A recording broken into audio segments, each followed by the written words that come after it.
Hi, and a very warm welcome back to another episode. Today we're looking at this little beauty. This is a Voigtlander camera, dates from the mid-50s, 1956, 1957 sort of time. And this is part of the Vito range of cameras, which was incredibly popular at the time. And this is the Vito B, the B version. It's a 35mm, fairly compact camera. It's a viewfinder camera. There's no rangefinder on it. It's not an SLR or anything. And yeah, you look through this viewfinder to frame up your image. At close distances, it could be a bit of an issue, but for most photography, it's fine. In the settings section, I will go through all the various ways that you can set the camera up. It comes with a Voigtlander lens, which, if you're a regular on this channel, you know that I'm a big fan of Voigtlander cameras and particularly Voigtlander lenses. Voigtlander is in fact the oldest name in the photographic world. Started in I can't remember when it was, 1764 or something. They started making technical instruments, optics. And yeah, you can still buy new Voigtlander lenses today. But this one's fitted with a 50mm 3.5, the colour scope R, so that implies that it's suitable for colour film. Comes with a Prontor SVS shutter. This one is a 9-speed version. Again, we'll cover shutter speeds more in the settings section of the video. This one's top speed is a 300th of a second, and it goes all the way down to B. Heavy camera, metal. You can see there's not a lot of plastic in it, and considering how old this camera is, you know, I'm 60 and this camera's older than me, so it gives you an idea. There's a little bit of damage on here, which is a bit of a shame, but it's still fully functional and it works just as well. You know, nowadays things are disposable. You keep them for a couple of years and then regarded as being out of date. Well, old cameras can still work perfectly fine. This is a great example of the quality of it. It's German. The Germans are very good at engineering and optics. They have quite a strong reputation for it, if not the best in the world, then they're certainly up there. So in the next section, we're going to cover loading film into this little beauty and what you need to do to get the film loaded into the camera. And then after that, we're going to talk about the settings, what all these numbers along here mean. It's a little bit confusing. What this number in the window means at the top here.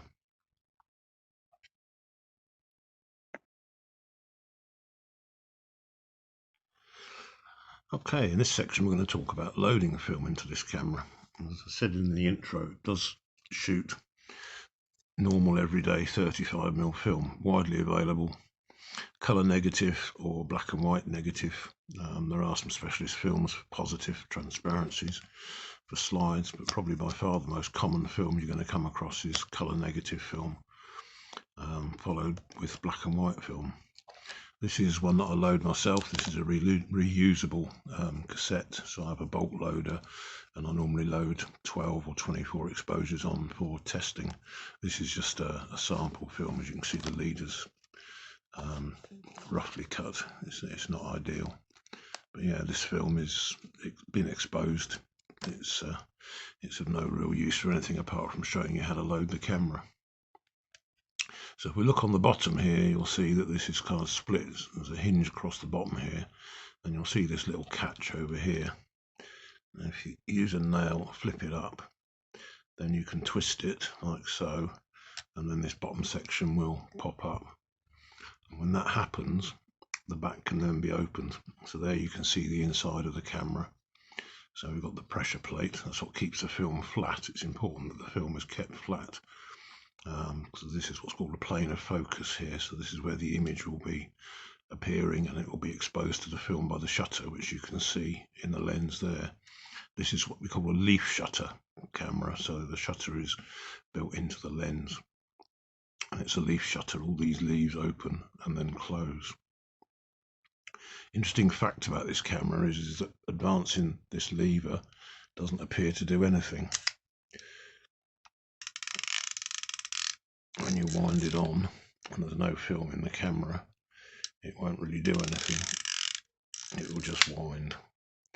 And the reason for that is that the shutter is cocked by this cogged wheel at the top. As you notice, it's got these little cogs that stick out on it. And the purpose of those is as the film goes across, it then cocks the shutter. So you might find these for sale where they say, oh, the shutter doesn't work on it. But if there's no film in it, the shutter won't cock, so therefore it won't fire. It's a mechanical camera, there's no batteries in this at all. So it's very eco-friendly. Film canister goes in this way up with this bit at the bottom. So that just slides up into there.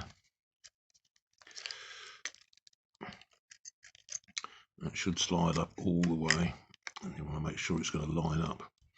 If you're having trouble with that, there's a little lever on the side here that you can pop the rewind crank up and just turn it like that so it pops right the way up into there. Pull out the leader, which is the start of the film, and you'll notice on this spool over here, if I turn it around, there's a slot. You see the slot there? Well, the start of the film has to go into that slot, like so. This is falling out. That needs to go up to there. So when you advance, you'll see that it pulls the film across onto this take-up spool, like so.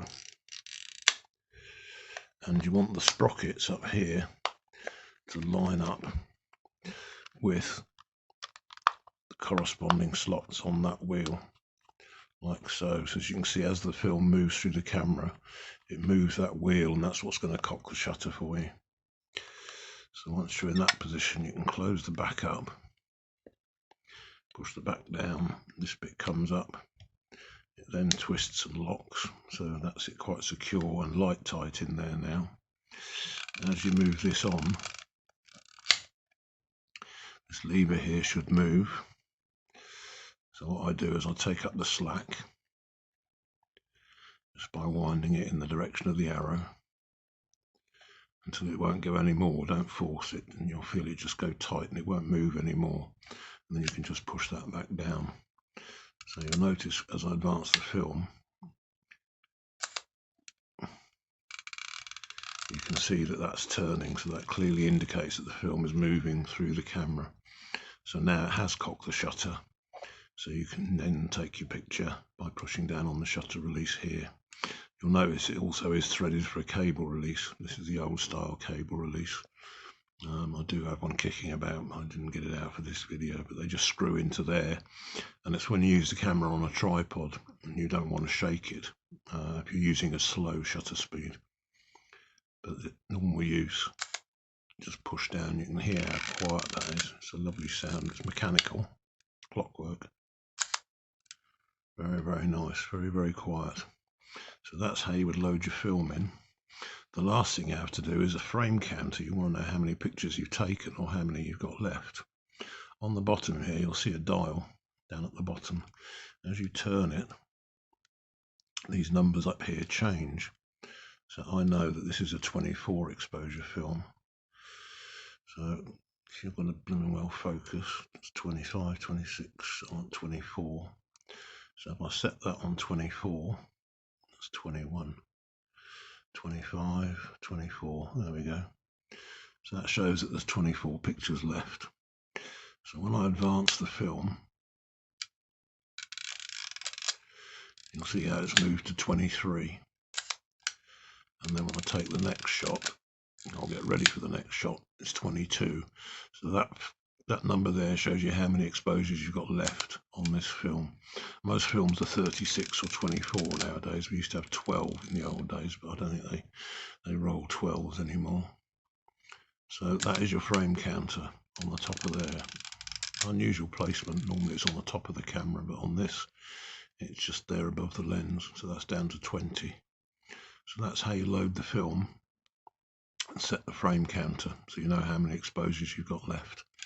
There is a reminder tab, although this one's quite badly worn away on this. and you can set a reminder as to what the speed is and what sort of film you've got in there. But this one is pretty much worn. Usually it tells you the speed of the film, which is the ISO, which is the same as the ASA. Some German cameras have DIN as well, which is the German system for film speed. There were various different systems prior to the adoption of ISO, which is pretty much universal now. And you can have different kinds of films. They normally remind you whether it's black and white or whether it's colour. What I normally do is I get the end of the packet and attach it to the back of the camera with a little bit of tape, so I know what's in there. That's how you load film into the Vito B. Okay, in this part of the video we're going to talk about settings. Now there is a thing called the Sunny 16 rule which you can use, which means that you would set the shutter speed, which is this dial closest to you, to the speed of your film. So for example, this one we would say would be, I don't know, FP4 for example. It's actually HP5, this one. So I would set this to the nearest speed that I could, which should be 300. And then I would set the aperture, which is this scale here, it goes 3.54, 5.6. So then I would set the aperture to, depending on the weather, I would set it to f16. F16 would be the right setting. Now this camera has these settings locked together, so that when you change the shutter speed, you'll notice that the aperture will change as well. So as I change the shutter speed, you'll see that the aperture changes. Because I can't go any further, it's kind of stuck there. Depending on the weather, if it gets more cloudy, you have to open the aperture up. It's not hit and miss, but it's not completely reliable. And because I like using things from the period, this is a mid-1950s light meter. This is a Zeiss Icofot, a strange name. It's a rather beautiful light meter, I think. Again, no batteries required. These cells on the front of here generate power depending on the amount of light that hits them. And you can see here there's a needle and it moves, not very much because it's rather dull today, there's no sun out. But if you point it towards the light, I've got an overhead light on, you can see that the needle moves. More light further across the needle moves. I don't know, that's a window over that way, so maybe it'll go a bit brighter. There you go. And the way you use this, you set your film speed in this little window down here. You can move this scale around. This one's quite stiff, but you can see it's set for 400 there. And then what you would do is this here moves this little pointed circle. You line that up with the middle of there, and then you can read off on here your shutter speeds and corresponding apertures. The shutter speeds are on this outer dial and the apertures are on this inner dial. So if we take, for example, a 30th at 2.8 would give us the right exposure, same as a 15th at a 4th.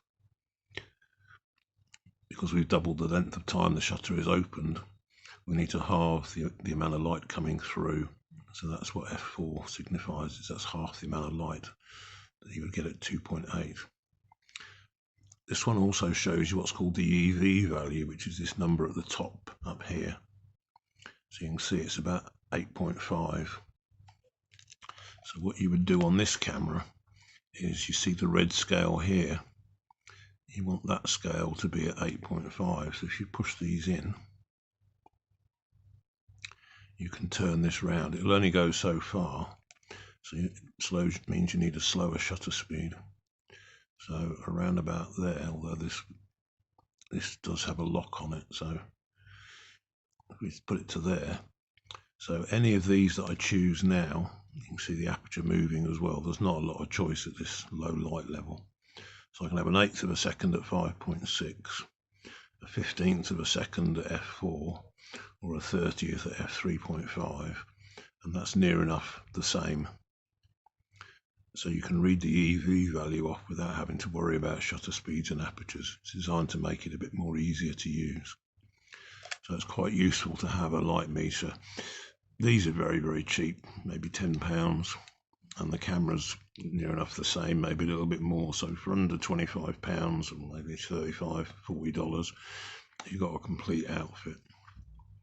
The only thing with these is that these cells, when they're not in use, it's best to keep them covered up. They only have a finite life, but by keeping them in the dark when you're not using them, it will extend the life of it.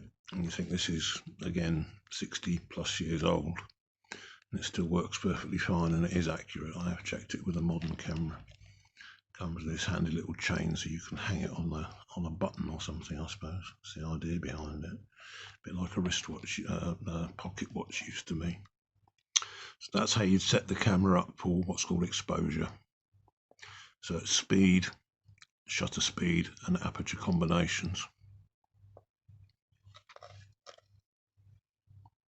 Focusing is done by this front dial here. So you can see it turns, and it's marked off. This particular one's marked off in feet. So the closest focusing distance is 3.5 feet, which is about a metre, a little bit over. And then it goes 4 feet, 4.5, 5, etc. And it goes all the way through to infinity. That's what that sign, you'll see that quite often on camera as well. Every lens really is the infinity mark. And you have a thing called depth of field. So depending on your aperture, the higher the f-stop number, which is these numbers here, which corresponds to your aperture, the bigger the depth of field. If I bring this up and get the light off of it, you can see that if I set this to f11, everything from infinity right the way down to 7.5 feet will be in focus. So that's quite a good place to start, is around about f11. f16 is even more, so if you can actually manage to shoot at f16, your depth of field goes from infinity all the way down to just over, well, about 5.5 feet. So near enough everything's in focus. And you'll see that these little marks on here, which are just used as reference points, close and nearer to infinity. Normally you'd be shooting about probably 5.6 or 8. But it depends where you want. Maybe you don't want infinity to be in focus. Maybe you only want to shoot up to 20 feet. So you line the 20 up with the 8. And then on this side you can read off, so everything from 7 feet to 20 feet will be in focus. No autofocus. You have to use your brain and your creative skills to determine how you want the focus set up. But once you've got it done, so you're doing street photography, which this is ideal for because it's so quiet and inconspicuous, and it's not a threatening camera, is it? If you point that at somebody, you're probably going to get their interest rather than anger. This one also has a filter on the front, which is quite a good idea. A cap is also a good idea as well. But you'll notice there is a filter on the front of this just to protect the lens. So that's your settings.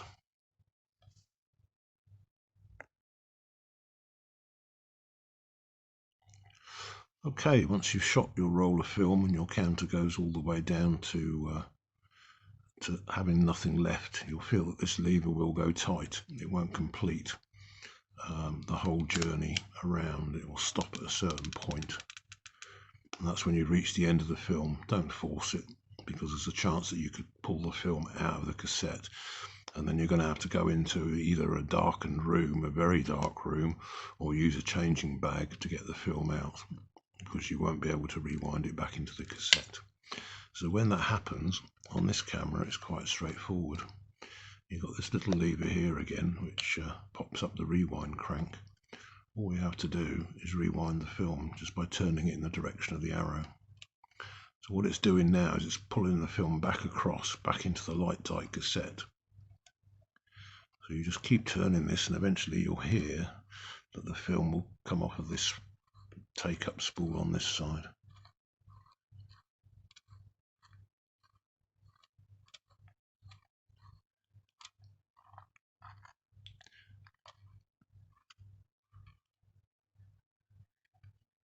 I think that's near enough off. There you go. So once you hear that sound, it should then be safe. To open the back up again, twisting this little lever, and then you can open up the back of the camera, and you'll see that the film has disappeared and it's all inside this light tight container ready for developing. Put in your next roll of film if so desired and carry on shooting. This film's then ready for processing, so you put this back in its container. They normally come in a little plastic tub, and send it off for developing. With the anticipation of what it is that you're going to get. Unlike a digital camera, there's no preview, there's no image on the screen. You can't use Wi-Fi to transfer it anywhere. It's a analog process. You send this off for developing and it'll come back. Nowadays, negatives are normally scanned and printed if you want prints, but usually they just come as a scan on a CD or usually uploaded to the web so you can download them. So that's how you would unload a film from the camera, ready to go the next time. When you put another film in, don't forget to reset the frame counter, because it doesn't automatically reset when you open the back.